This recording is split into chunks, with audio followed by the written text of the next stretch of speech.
can't talk about hip-hop groups from the East Coast without mentioning G-Unit.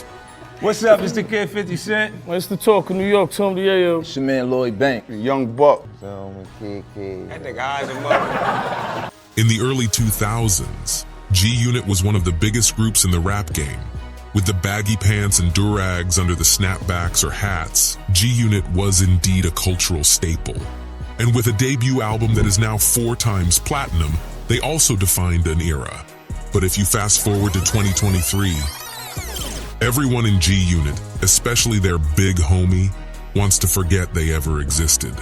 It was like all these Tupac movies. Is there gonna be a G-Unit movie, man? Or you just gonna fix everything amongst the clique first and then put it up? I don't care to do that. I think I'd like to forget the G-Unit.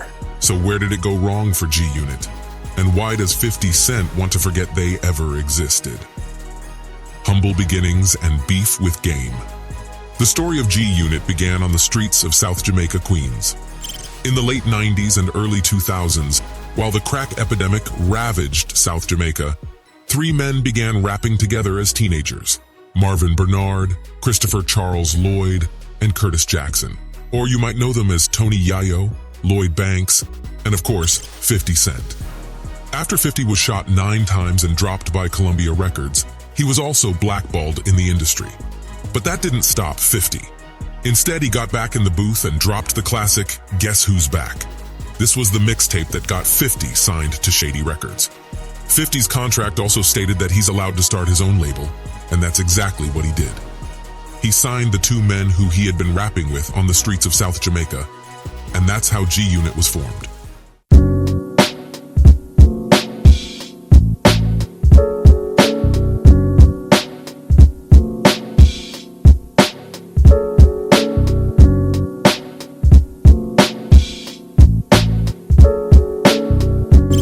Cent, Lloyd Banks, and Tony Yayo were the original members of G-Unit.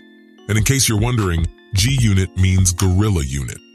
The group dropped a number of mixtapes such as No Mercy, No Fear, God's Plan, and 50 Cent is the Future. But by the time G-Unit was about to release its debut album in 2003, Tony Yayo was behind bars. Yayo was arrested for first-degree possession of a loaded firearm by a convicted felon. And this arrest forced G-Unit to make its first recruit.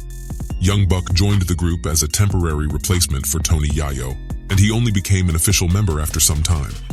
This is also why Tony Yayo can only be seen on the brick of the album cover and not in the picture itself. The album Beg for Mercy became an instant classic after it was released in November 2003. After this album was released, G-Unit was at the peak of its powers. And it was also around this period that The Game joined G-Unit. The Game joined G-Unit just after the songs for the album had been recorded. He had just been discovered, and he was added to G-Unit by Dr. Dre and Jimmy Iovine as a way to promote the new talent. The first G-Unit albums The Game appeared on were Lloyd Banks and Young Buck's debut albums, and from here, The Game never looked back. He featured 50 Cent on the song How We Do and released his debut album, The Documentary, in January 2005. During this period, 50 and Game got along well together. 50 even stated that he wrote about 6 songs that were on The Game's documentary album.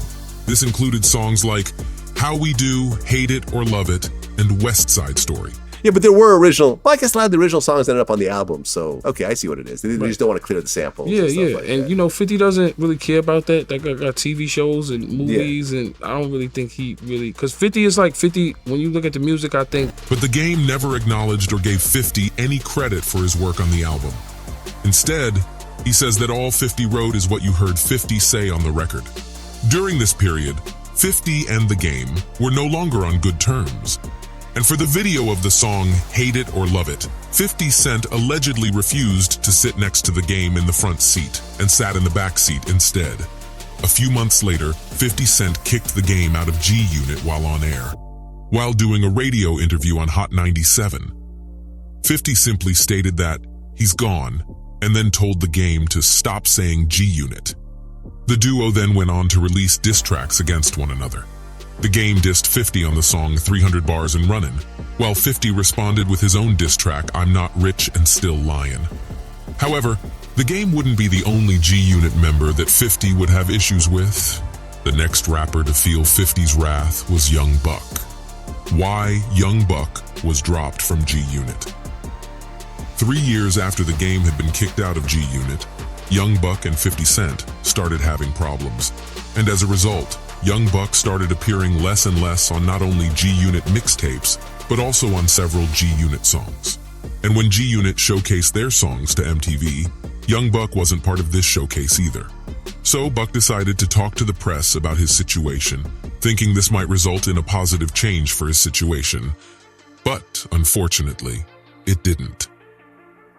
In typical 50 Cent fashion, once again he used Hot 97 to make his big announcement.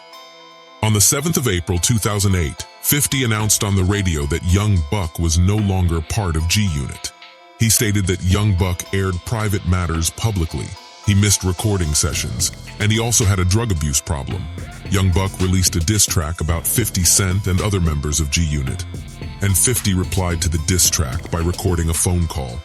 Tax times roll around. I'm literally, in my taxes. I still owe money from last year's taxes.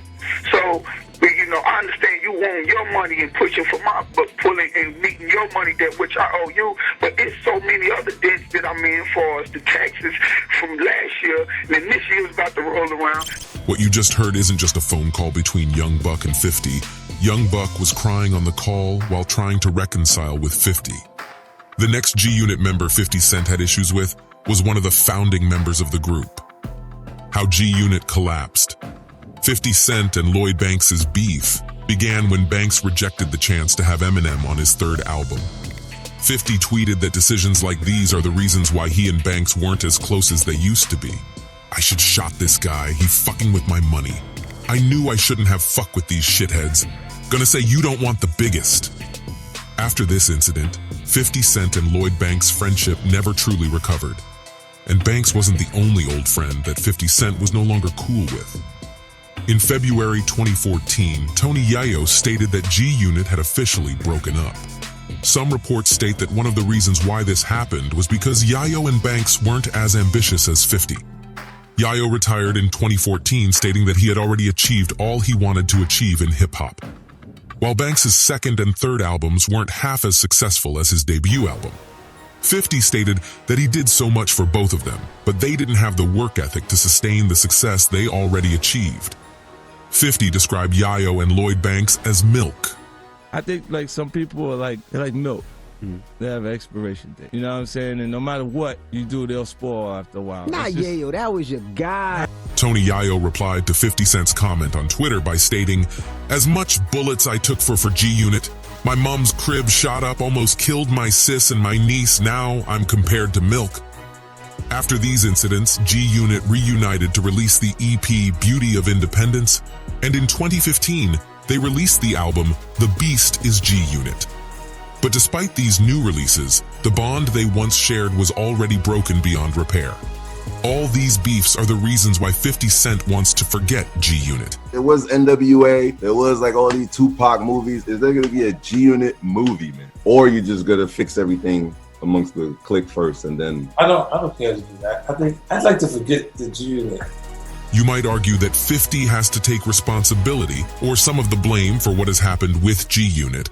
And you might also argue that maybe 50 was right, that Young Buck, Tony Yayo, and Lloyd Banks just didn't work hard enough.